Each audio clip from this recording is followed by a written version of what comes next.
Hi kids, it's Sarah. Here I am in the First Church Book Corner. It has been quite a week. We had a super big election in our country this week, as you probably noticed. I bet the grown-ups in your lives were maybe a little jittery this week. Maybe they were refreshing their screens on their computers a lot or pulling out their phones to check what was happening in our country with all of the voting that was going on. Well, it took many days, but yesterday we had the results, and everybody's voice was heard in their vote. Elections are really important in this country, but to get to an election where every vote and every voice is heard, it sometimes takes a lot of work and organizing. And sometimes that work looks like protest and looks like rallying in the streets and looks like shouting out what is true and right for our world. And there are people who have done this for generations. And I have a book here today about some of those people. And the book's called Enough. And before I read it, I want to mention that I think some of you know what I'm talking about when I mention protests or rallies in the streets, because I think some of you maybe have attended some of these right here around Cambridge or Boston, or maybe in other places like Washington, D.C., or other big cities or towns around the country. Maybe you've heard chants like, "No justice, no peace." Or maybe you've heard, "No hate, no fear. Immigrants are welcome here." If you have, then you are part of what this book is all about. So I'm going to take us through it. There are 20 people named here. We're going to take a little trip through history because it starts way back when our country was just being founded, and it goes all the way to just 2 years ago when the book was published. Let's take a look. It's called Enough. Samuel threw a tea party. That's Sam Adams here in Boston, making sure that the British heard what the colonists thought about being heard. Harriet led the way. That's Harriet Tubman. She was a conductor on the Underground Railroad and helped enslaved people be free. Susan cast her vote. That's Susan B. Anthony. And she was casting a vote even before this country thought it was okay for women to vote.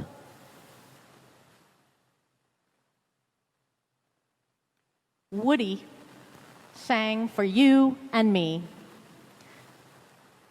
Woody was a singer and an organizer who knew that people, especially people who didn't have a lot of money, needed to be heard by the bigwigs.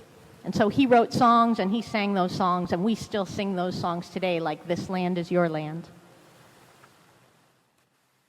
Rosa kept her seat. That's Rosa Parks. And she got on a bus and she said, "I can sit wherever I please, no matter the color of my skin." She started a revolution. Ruby went to school. This is first grader Ruby Bridges, and she went to a school that only had white kids in it before she walked in the door as a black girl.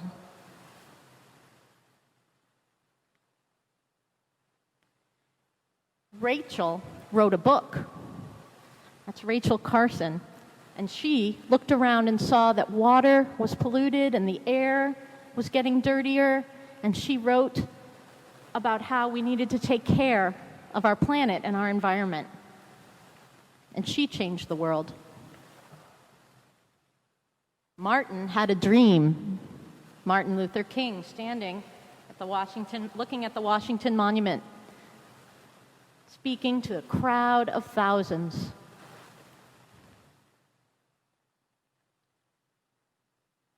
Cesar and Dolores said, "No grapes." These two folks organized farm workers in California who were picking grapes and other fruits and vegetables for us to enjoy, but who weren't getting paid enough to do that work and didn't have the right benefits that would help them live good and healthy lives. They made a difference by standing up. Muhammad refused to fight. That's Muhammad Ali. And he said, I'm not going to go to war. He said the Vietnam War was not a place for him. And he refused to be a soldier. And that was important because he was a really famous athlete. So a lot of people heard him stand up and say no. Tommy and John raised their fists. Here are two more athletes. They were in the Summer Olympics, and they won a gold medal and a bronze medal. And when they got their medals, they said that they wanted people to remember that there was too much poverty in the world, too many poor people, too many people with black skin who had been treated unfairly. They wanted the world to know that that was important to remember. John and Yoko stayed in bed. These are two musicians, and instead of having a sit-in for peace, they had a bed-in. They stayed in their bed, and they invited everyone to come see. And they said that that war, the same war that Muhammad was fighting, that it was not okay, and they wanted the world to know that. Gilbert sewed a rainbow. This is the person who sewed the first rainbow flag for a pride parade and said that we all belong, that all the colors represent all people of all sexual orientations and gender identities. And now we see rainbow flags all over the place because of Gilbert. Jazz wore a dress. This is a little girl who said, I'm a girl, and I'm going to dress like a girl and be a girl, even though I was born into a boy body. And her family supported her, and she went to her preschool and celebrated herself, and people paid attention. Colin took a knee. Here's another athlete who made a big difference for a lot of people when he said, it's important that singing our national anthem is for all of us, not just for some. America said, time's up. This was a woman in Hollywood who said that women in Hollywood weren't being treated fairly, and sometimes were being hurt. And she gathered with other friends of hers and colleagues in Hollywood, and she said, it's time to pay attention to this and to have more fair practices. And finally, teenagers at Parkland demanded never again. This was what happened 2 years ago when these students were in their school and there was a shooting and people died, and it wasn't okay. But these kids, teenagers, stood up and said, enough. And this book is dedicated to them.